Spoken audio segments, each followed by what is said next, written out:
Welcome back to my channel yang membahas seputar trading forex. Halo teman-teman trader dimanapun berada, assalamualaikum warahmatullahi wabarakatuh. Jadi konten yang akan saya diskusikan di video kali ini adalah cara mengenali sumbu candle kelelahan di saat terjadinya trend. Nah, sebelum saya membahas materi ini secara lebih detail, ya saya ingin sharingkan terlebih dahulu cara saya di dalam menentukan trend. Jadi mungkin teman-teman yang mengikuti video ini, materi ini kan sering sekali saya gunakan. Jadi pada saat saya menentukan trend pertama, ya saya lihat candle yang time frame 4 jam terlebih dahulu. Jadi ketika saya menemukan ada satu candle besar seperti ini, ya saya ilustrasikan misalnya kayak harga gold sekarang itu kan banyak sekali candle-candle besar seperti ini. Nah, persepsi saya simpel saja, ini yang dominan bertransaksi siapa? Buyer kan, ya, atau ini nanti yang kita sebut dengan bullish candle. Oke. Nah, bullish candle ini menginformasikan kepada kita kalau yang dominan bertransaksi adalah buyer. Jenis transaksi yang akan saya lakukan itu adalah transaksi buy. Jadi saya tidak akan coba-coba untuk transaksi sell kecuali sudah ada signal-signal tertentu yang diberikan oleh candle ini sendiri. Nah, candle yang besar ini, ya, menjadi pertanyaannya di mana saya harus entry, kan bingung karena range-nya ini bisa besar, ya.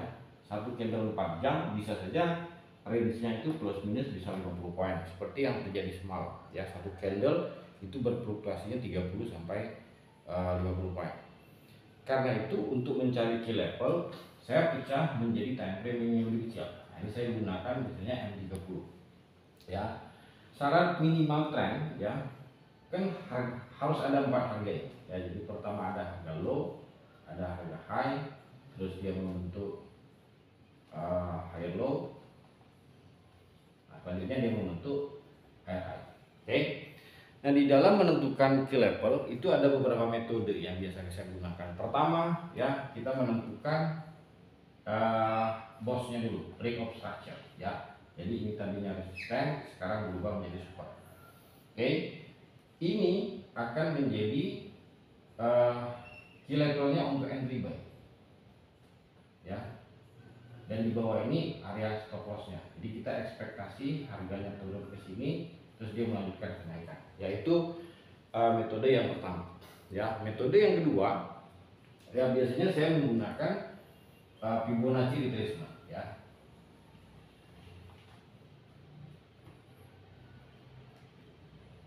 Oke, metode yang kedua saya tarik Fibonacci, ya. Jadi ini 100%-nya, sini 0%. Nah, biasanya kan di sini ada 38, ada 50, ya, ada 62, ya. Terus di sini ada area 78. Nah, ini menjadi area entry-nya. Nah, di bawah ini menjadi area XL. Tapi, ya, ada kalanya kita tidak menemukan pola-pola seperti ini. Harga itu kadang-kadang dia hanya turun ke area 38, 50%, ya. Sudah itu dia mulai berbalik kembang, ya. Kenapa bisa seperti itu? Nah, ini saya gambarkan saja dalam bentuk grafik detailnya.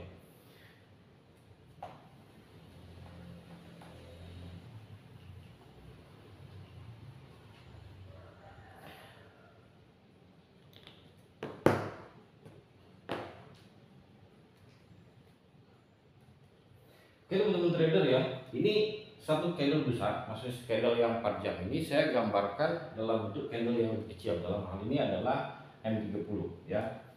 Nah, di candle yang besar seperti ini biasanya ketika kita break menjadi candle yang M30, dia kan muncul candle-candle besar juga, ya. Jadi misalnya ini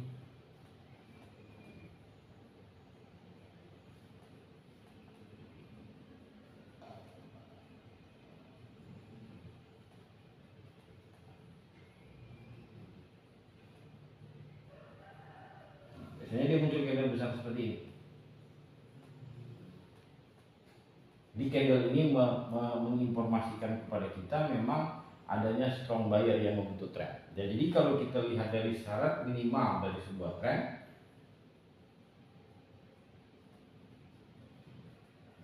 oke. Maaf, ini spidolnya rata-rata sudah habis. Oke, jadi syarat minimal dari sebuah trend ini kan sudah terbentuk. Jadi ini harga low-nya, ini ada harga high, ini ada harga high low, ya, ini ada harga high high, ya. Nah, untuk pola market seperti ini naik turun sedikit, tapi naiknya begitu tinggi, ya. Yang memberikan signal naik begitu tinggi kan candle ini. Oke. Nah, biasanya ketika very strong trend atau bullish yang benar-benar kuat, ya, penurunan harga ini tidak sampai ke sini. Yang pertama, dia tidak sampai ke area supportnya. Jadi ini kan tadi resisten, sekarang berubah jadi support. Dia tidak sampai ke harga ini. Atau ketika kita menarik garis Fibonacci dari sini, ya, sampai ke sini, dia tidak sampai ke harga antara 62 sampai 78%. Jadi ada kalanya, ya, harga itu hanya turun sedikit seperti ini.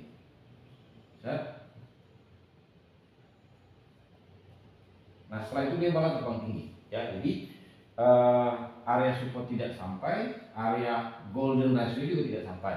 So, dalam kondisi seperti ini bagaimana cara mengenali? Nah, disinilah yang akan kita bahas, ya. Jadi kita harus melihat beberapa candle yang sumbunya terlihat kelelahan, ya. Di situ nanti kita bisa tentukan di mana sebaiknya kita entry. Oke, ini saya hapus kembali.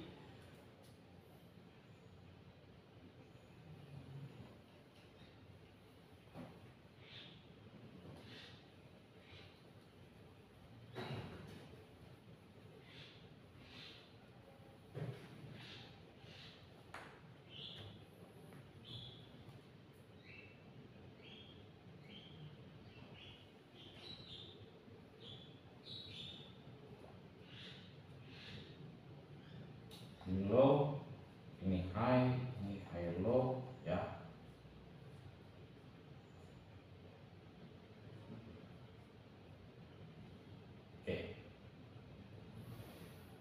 Oke, teman-teman, ya, cara mengenali, ya, untuk kondisi seperti ini. Tadi saya ulangi sekali lagi, ya. Biasanya ketika ada satu candle besar seperti ini, sekalipun time frame-nya 30, ya, market ini dia turunnya tidak akan terlalu banyak, ya. Jadi untuk mengenali apakah dia akan menyentuh harga dari resisten berubahnya di support, biasanya sih jarang. Untuk menentukan dengan cara menarik garis Fibonacci, kita sudah pending order, malah pending order ini tidak pernah kita dapatkan. So, kalau begitu, nah, disinilah pentingnya kita mengenali candle-candle yang sumbunya sudah terlihat kelelahan, ya. Oke, ini teman perhatikan baik-baik, ya. Ini bodinya besar, ya, tapi body besar ini diikuti body yang lebih kecil, yang ketiga diikuti lagi yang lebih kecil lagi. Jadi besar, mengecil, dan mengecil. Oke. Terus awalnya ini bentuknya mirip-mirip seperti spinning top, jadi antara sumbu atas dan sumbu bawah. Terus bodinya tidak terlalu besar, dimana atas dan bawah sumbunya ini relatif sama. Nah, di sumbu yang ketiga, ya, di sumbu yang ketiga ini, inilah yang kita sebut dengan candle kelelahan, ya, sumbu candle yang kelelahan. Ukurannya apa? Body, ya, ukurannya itu 1/2 minimal. Jadi ukuran bodinya 1, ukuran sumbunya 2, ya. Konfirmasinya kapan? Ya, ketika terbentuk candle yang ketiga. Nah, terus candle yang ketiga ini memberikan konfirmasi kalau candle ini, ya, akan retrace terlebih dahulu, tapi retrace-nya tidak akan terlalu banyak. Oke, saya ulangi sekali lagi. Ini candle yang kelelahan, ukurnya 1/2. Validitasnya itu adalah candle yang ketiga ini, ya. Nah, kapan kita melakukan entry? Ya, jadi di dalam kondisi seperti ini teman-teman mesti tunggu terlebih dahulu, ya. Ini kan akan turun, ya, bisa saja dia naik sedikit seperti ini, bisa saja dia turun lagi sedikit seperti ini. Nah, kapan kita melakukan transaksi? Ya, ketika ada satu candle hijau ya, yang open dan close-nya, kan gitu ya. Jadi open dan close-nya dia membentuk area support. Oke, jadi saya ulangi sekali lagi ya. Besar, mengecil, mengecil ukuran badannya. Nah, candle setelahnya mulai ada rejection. Nah, puncaknya itu ada di candle yang ketiga ini, bodinya kecil, ekornya 2 kali lipat. Validitasnya kapan? Validitasnya ketika candle yang ketiga ini di harga close-nya. Jadi di sini kita mesti tunggu ya. Nah, untuk candle seperti ini, kapan kita melakukan transaksi? Setelah ada terbentuknya support ya. Jadi support ini candle merah diikuti dengan candle hijau yang sudah close ya. Area ini bisa menjadi area entry-nya. Nah, stop loss-nya di bawah low ini. Jadi kemungkinan besar probability-nya market akan melanjutkan kenaikannya ya. Oke teman-teman ya, ini mungkin agak sedikit ngejelimet, tapi mudah-mudahan teman bisa menangkap ya apa yang saya maksudkan. Karena dalam kondisi strong bullish ya, terutama untuk komoditi gold, hal ini sering sekali terjadi. Jadi dia tidak sampai menyentuh harga resisten ini, terus kita tarik Fibonacci sampai ke sini, juga tidak sampai ke area golden ratio. Nah, metode yang ketiga ini teman-teman cari candle yang sumbunya sudah kelelahan ya. Jadi ukurannya itu 1:2 antara body dengan sumbu. Jadi sumbunya 2 kali lipat. Terus validitasnya ketika close-nya candle merah ya. Kapan kita harus entry? Ketika dia membentuk support ya. Jadi support ini menjadi validitas kalau di close price ini kita sudah bisa entry. Oke teman-teman, saya kira itu sharing singkat saya di video kali ini. Semoga ada manfaatnya. Buat teman-teman yang belum subscribe, silahkan subscribe. Thank you. Assalamualaikum warahmatullahi wabarakatuh.